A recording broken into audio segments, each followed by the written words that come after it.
ये कार्यक्रम सत्य घटनाओं से प्रेरित है। जिनके साथ ये घटनाएं घटी उसकी वास्तविकता उन्हीं तक सीमित है। भूत प्रेतों और असामान्य विषयों के होने पर चैनल कोई दावा नहीं करता और न ही प्रोत्साहन करता है। नीता को उसके ऑफिस के लिए काफी देर हो रही थी। सब कुछ तैयार करके जब वो नहाने के लिए गई तो ऑफिस की बातों को लेकर बहुत ज्यादा टेंशन में थी। वो इन्हीं ख्यालों में डूबी थी कि अचानक कमरे में रखे स्पीकर्स फुल वॉल्यूम में बजने लगे। जल्दी जल्दी में नीता बाहर निकली और मां को आवाज देती हुई किचन तक गई तो उसने देखा मां किचन में खाना बना रही थी। जब मां से पूछा तो उन्होंने बताया कि उन्हें लगा कि शायद नीता ने ही म्यूजिक सिस्टम ऑन किया है। नीता कमरे में वापस आई। सिस्टम और रिमोट दोनों को चेक किया, सब कुछ ठीक था। उसने म्यूजिक ऑफ किया और दोबारा नहाने चली गई। नहाकर बाहर आने के बाद ऑफिस जाने के लिए उसने जो कपड़े निकाल कर रखे थे उन्हें देखते ही वो चिल्ला पड़ी। उसके कपड़े जगह जगह से ऐसे कटे हुए थे जैसे किसी ने उन्हें कैंची से काटा हो। चीख पुकार सुनकर नीता की मां दौड़ी दौड़ी कमरे में आई और नीता को ऐसी हालत में देखकर एक पल के लिए तो वो भी घबरा गई थी। नीता ने उन्हें पूरी बात बताई तो उन्होंने खुद भी देखा, लेकिन देखते ही हंस पड़ी और प्यार से नीता को समझाने लगी कि वो ऐसे इतने दिनों से रात रात भर जाग जाग के काम कर रही थी और देर से आती है, इसलिए थोड़ी परेशान है। इसलिए ये सारी चीजें उसके साथ में हो रही हैं और ये भी कहा कि उसे आराम की सख्त जरूरत है, क्योंकि जिन कपड़ों को लेकर नीता चीखी थी वो बिल्कुल सही सलामत थे।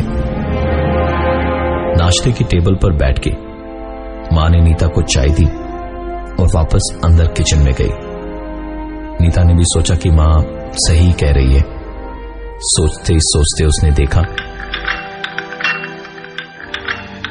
चाय का कप और प्लेट अपने आप कांपने लगे। नीता ने अपने हाथ को बढ़ाकर कप पकड़ा और उठाने गई तो उठा नहीं पाई, जैसे किसी ने कप को पकड़ रखा हो। नीता शायद चीख पड़ती, लेकिन उससे पहले ही उसकी मां हॉल में आई और कप छूटकर नीता के हाथों में अचानक से आ गया। नीता तुरंत उठी और बिना खाए सीधे बैग उठाकर घर से बाहर निकल गई। मां पीछे से बस आवाज ही देती रह गई, लेकिन नीता रुकी नहीं। लिफ्ट में नीता नीचे की ओर जा रही थी। जब सेकंड फ्लोर से लिफ्ट फर्स्ट फ्लोर पे जा रही थी तो सामने द्विवेदी आंटी खड़ी थी, जिन्हें देखते ही नीता चाहकर भी चीख नहीं पाई। द्विवेदी आंटी को मरे हुए 3 साल हो चुके थे। वो आंखें बंद करके बस लिफ्ट के दरवाजे को ही पकड़ी रही ताकि कोई उसे खोल न ले। नीता ने किसी तरह अपने आप को संभाला और जैसे ही नीचे पहुंची तो उसे याद आया कि उसने अपना फोन घर पे ही छोड़ दिया है। नीचे सिक्योरिटी की डेस्क से घर पे मां को फोन किया तो 2 रिंग के बाद में फोन उसके पिताजी ने उठाया और कहा, बेटा मां तो नहा रही है, थोड़ी देर में फोन करो, मैं बात करवाता हूं। नीता के पास इस वक्त कुछ नहीं था कहने को, क्योंकि उसके पिताजी की मौत 4 महीने पहले हुई थी। नीता को अब अपनी मां की चिंता हुई। वो भागी भागी वापस घर की ओर गई कि कहीं मां को कुछ ना हो जाए। घर वापस जाते वक्त अब दोबारा द्विवेदी आंटी उसे दिखाई नहीं दी। घर पहुंचकर जैसे ही अंदर पहुंची तो देखा मां तो आराम से सर पे तौलिया बांधे किचन में काम कर रही थी। उसने मां को पूरी बात बताई तो उन्होंने नीता से कहा कि वो इतने दिनों से काम करे जा रही है, अब बस 3-4 दिन की छुट्टी उसे लेनी ही पड़ेगी। नीता ने सोचा कि सचमुच इस तरह से तो वो पागल ही हो जाएगी। उसने अपने बॉस को फोन किया तो बॉस का फोन स्विच ऑफ था। सोचा रिसेप्शन पे फोन करके फोन कनेक्ट करवा लूं। रिसेप्शन पर गार्ड ने फोन उठा के नीता की आवाज सुनते ही कहा, अरे मैडम कितनी बार फोन करेंगी? अरे कॉफी वहीं टेबल पे ही तो रखी है आपकी। नीता को लगा कि शायद वो कोई और समझकर ऐसे बात कर रहा है। उसने बताया कि वो नीता बोल रही है। ये सुनकर सिक्योरिटी गार्ड ने कहा, अरे हाँ मैडम, आपकी आवाज नहीं पहचानेंगे क्या? हम आपकी ही कॉफी रख के आए हैं वहां पे। नीता गुस्से में पैर पटकती हुई वहां से चली गई अपनी सीट पर। पानी पीकर काम करेगी, यही सोचा था उसने। लेकिन अपनी सीट पर बैठ के उसने देखा उसके कंप्यूटर पर अपने आप कुछ न कुछ होता जा रहा था। उसके छुए बिना ही कुछ टाइप हो रहा था और वही चीज उसके कानों में भी कोई बोल रहा था, बेहद खूबसूरत लग रही है आप इन कपड़ों में, इन्हें खुद से अलग मत कीजिएगा। बेहद खूबसूरत लग रही है आप। नीता चीख पाती तो शायद पूरी बिल्डिंग के शीशे फूट जाते, लेकिन उसकी चीख गले में ही अटक के रह गई। उसने अपने हाथ पैर मारकर चेक किया कि किसी ने कंप्यूटर का रिमोट एक्सेस तो नहीं लिया है। नीता पूरे दिन कोई काम नहीं कर पाई ऑफिस में। सारा दिन उसका खिटपिट में ही बीत गया। रात को जब घर लौटी तो ऊपर जाने के लिए लिफ्ट आई। लिफ्ट चली तो सही, लेकिन एक बार उसी फ्लोर पर जाकर रुकी जहां सुबह उसे द्विवेदी आंटी दिखी थी। लिफ्ट जब तक रुकी तब तक नीता की धड़कन 100 के पार चली गई थी। नीता की सांस में सांस दबाई जब उसने देखा कि लिफ्ट के बाहर कोई नहीं था। लिफ्ट का दरवाजा अपने आप वापस बंद हुआ और लिफ्ट चल पड़ी। नीता को लगा जैसे लिफ्ट में कोई और भी है। पलट के देखा तो नीता चीख कर वहीं बेहोश होकर गिर पड़ी, क्योंकि लिफ्ट के अंदर ठीक नीता के पीछे द्विवेदी आंटी खड़ी मुस्कुरा रही थी। नीता बस दरवाजे को खोलकर अंदर जाने ही वाली थी कि पीछे से उसकी मां कमरे का दरवाजा खोलकर वहां से निकली और कहा, अरे तू वहां क्या कर रही है? नीता एकदम अचानक से पलटी और उसने कहा, वही कर रही है जो मैं किया करता था। जब तक जिंदा था तब तक कुछ पता नहीं चला कि तू किससे छुप छुप के बातें किया करती थी, लेकिन जिस रात शहर देकर तूने मुझे मारा ना, उसी दिन से सब जान गया मैं। और इसके बाद नीता कुछ और नहीं बोल पाई और वो फिर से बेहोशी की हालत में चली गई।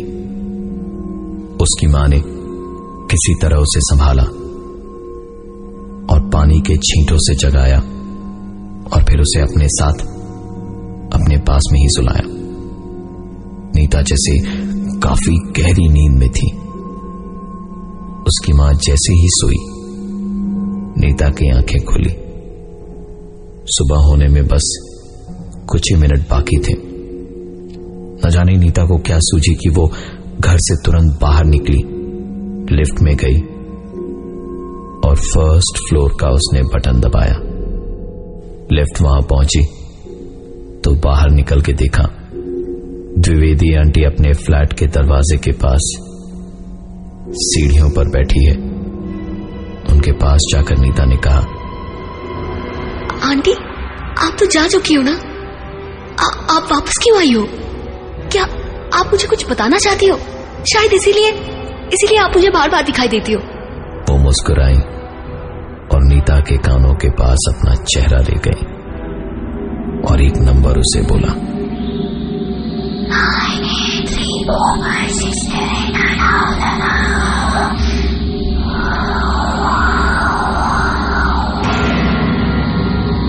को नंबर याद था।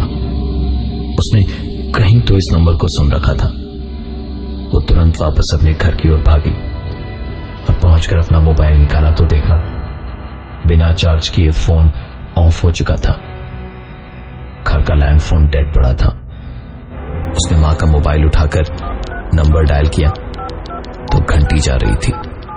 नीता के दिल की रफ्तार बढ़ती जा रही थी, क्योंकि सुबह के इस वक्त न जाने कौन होगा फोन की दूसरी तरफ। नीता बस फोन काटने ही वाली थी कि फोन उठा। उधर से एक आधी सोई आवाज आई।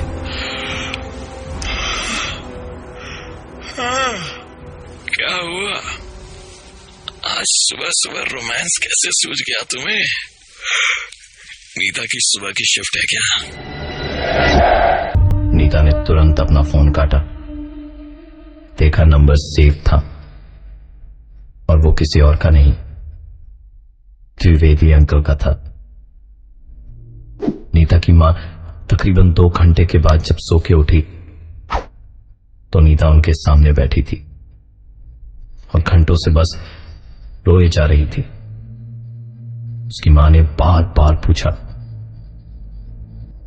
लेकिन नीता कुछ नहीं बोली, बस रोती गई और रोती गई। आखिर में बस उसने एक सवाल पूछा कि उसके पिताजी कैसे मरे थे। नीता की मां समझ चुकी थी कि अब और नहीं बच सकती। कमल द्विवेदी और नीता की मां का अफेयर कॉलेज के वक्त भी था, लेकिन कुछ मुश्किलों की वजह से दोनों की शादी नहीं हो पाई थी। शादी के बाद अलग अलग शहरों में भी थे, लेकिन तकरीबन 4 साल पहले जब कमल द्विवेदी का ट्रांसफर वापस से शहर में हुआ तो उनकी बीवी की हालत और तबीयत बहुत ज्यादा खराब थी कुछ दिनों से, और इसी कारण उनकी मौत हुई। नीता की मां को कमल द्विवेदी के दोस्त के तौर पे ही उनके परिवार में सब जानते थे। नीता की मां और कमल द्विवेदी में करीबियां पड़ती रहीं, और फिर एक दिन सुबह नीता के पापा दुनिया में नहीं थे। दोनों ने मिलकर उन्हें जहर देके मार दिया था। इतने सालों का रिश्ता एक दूसरे बेनामी रिश्ते के लिए तोड़ दिया था। 3 दिन पहले नीता के पिताजी की जन्मतिथि थी। नीता अपना रोना नहीं रोक पा रही थी। ये कहते हैं कि इंसान की तरह उनके प्यार के भी कई चेहरे होते हैं, कुछ बड़े प्यारे, खूबसूरत और साफ, तो कुछ बहुत ही गंदे, घिनौने और डरावने।